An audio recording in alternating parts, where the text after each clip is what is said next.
ಇತ್ತೀಚೆಗೆ ಈ ಚಾಕು ಇರಿತ ಪ್ರಕರಣಗಳು ಚಾಕು ಹಿಡ್ಕೊಂಡು ಓಡಾಡುವಂಥದ್ದು ಸಿಕ್ಕಾಪಟ್ಟೆ ಆಗ್ಬಿಟ್ಟಿದೆ. ಇದು ಏನೋ ಗೊತ್ತಿಲ್ಲ.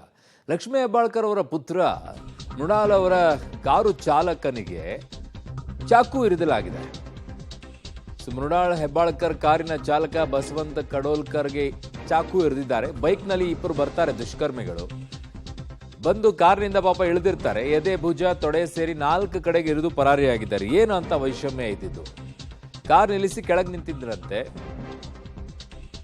ಬಸವಂತ ಕಡೋಲ್ಕರ್.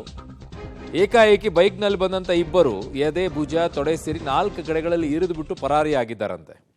ಅಂಥದ್ದೇನು ದ್ವೇಷ ಮೃಣಾಲ್ ಹೆಬ್ಬಾಳ್ಕರ್ ಅವರ ಕಾರು ಚಾಲಕನಿಗೆ ಈ ಚಾಕು ಇರಿದಿರೋದು. ಅಲ್ಲಿ ಫೋಟೋದಲ್ಲಿ ತೋರಿಸ್ತಾ ಇದ್ದಾರಲ್ಲ, ನೀಲಿ ಬಣ್ಣದ ಶರ್ಟನ್ನು ಹಾಕ್ಕೊಂಡಿರುವಂಥವ್ರು, ಅವ್ರಿಗೆ ಇರಿದಿರೋದು.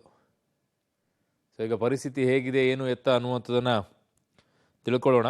ಯಾತಕ್ಕೋಸ್ಕರ ಚಾಕುವನ್ನು ಇರಬೇಕು, ಏನು ಅಂಥದ್ದೇನು ಮಾಡಿದ್ದು ಅದು ಒಬ್ಬ ಕಾರು ಚಾಲಕನ್ನ. ನನ್ನ ಸಹೋದ್ಯೋಗಿ ಈಗ ಬೆಳಗಾವಿಯ ಪ್ರತಿನಿಧಿ ದಿಲೀಪ್ ಕೊರಂದವಾಡೆ ನನ್ನ ಸಂಪರ್ಕಕ್ಕೆ ಸಿಗ್ತಾ ಇದ್ದಾರೆ. ದಿಲೀಪ್, ಏನು ಅಂಥದ್ದೇನು ಮಾಡಿದ್ದು ಕಾರು ಚಾಲಕ, ಯಾತಕ್ಕೋಸ್ಕರ ಈ ಚಾಕುವನ್ನು ಇರಿದಿದ್ದಾರೆ? ಏನಾದರೂ ಪ್ರಾಥಮಿಕವಾಗಿ ತನಿಖೆಯಲ್ಲಿ ಏನಾದರೂ ಮಾಹಿತಿ ಸಿಗ್ತಾ ಇದೆ? ಅವರಿಬ್ಬರು ಸಿಕ್ಕಿದಾರಾ ಅಥವಾ ಇಲ್ವಾ?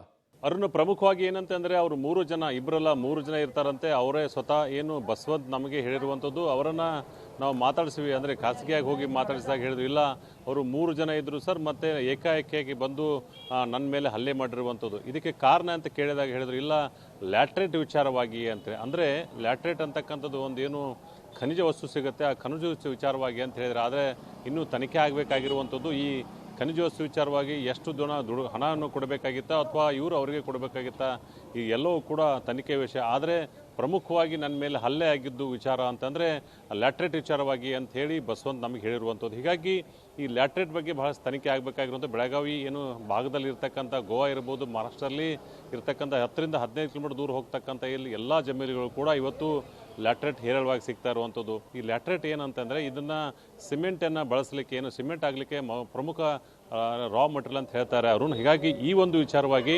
ಬಸವಂತ್ ಅವರಿಗೆ ಮತ್ತು ಅವರಿಗೆ ಗಲಾಟೆ ಆಯಿತು ಅಂತೇಳಿ. ಮತ್ತೊಂದು ಕಡೆ ಏನಂತಂದರೆ ಬಸವಂತ್ ಒಂದು ಏನೋ ಜ್ಯೂಸ್ ಕುಡ್ಕೊಂಡು ಕುಡಿತಾ ಇರ್ತಾರೆ. ಇವರು 3 ಜನ ಇವರೇ ಬಸವಂತರ ಅವರನ್ನು ಕರೆದು ಪಾಟೀಲ ಬಾ ಇಲ್ಲ ಅಂತೇಳಿ ಕರೆದರು ಅಂಥೇಳಿ ಕೂಡ ಮಾಹಿತಿ ಇರುವಂಥದ್ದು. ಹೀಗಾಗಿ ಇನ್ನಷ್ಟು ತನಿಖೆ ಆಗಬೇಕಾಗಿರುವಂಥದ್ದು. ಪ್ರಮುಖವಾಗಿ ಬಸವಂತ್ ಹೇಳಿದ ಪ್ರಕಾರ ಲ್ಯಾಟ್ರೇಟ್ ವಿಚಾರವಾಗಿ ನಮಗೆ ಅವರಿಗೆ ಗಲಾಟೆ ಆಯಿತು ಅಂಥೇಳಿ ನಮಗೆ ತಿಳಿಸಿರುವಂಥದ್ದು. ಈಗ ಅವರ ಸ್ಥಿತಿ ಚಿಂತಾಜನಕವಾಗಿರೋಂಥ, ಯಾಕಂದರೆ 4 ಕಡೆ 7 ಬಾರಿ ಇತ್ತನ ಮಾಡಿದ್ದಾರೆ. ಅಂದರೆ ಒಂದೊಂದು ಕಡೆ 2 ಬಾರಿ ಮಾಡುವಂಥದ್ದು. ಹೀಗಾಗಿ ಸುಮಾರು 1ರಿಂದ 1.5 ಲೀಟರ್ ಏನು ರಕ್ತ ಹೊರಗಡೆ ಹೋಗಿರುವಂಥದ್ದು. ಅವರ ಸ್ಥಿತಿ ಚಿಂತಾಜನಕ ಇದೆ ಅಂಥೇಳಿ ಆಸ್ಪತ್ರೆ ವೈದ್ಯರು ಕೂಡ ಮಾಹಿತಿಯನ್ನು ನೀಡಿರುವಂಥದ್ದು. ಅರುಣ್.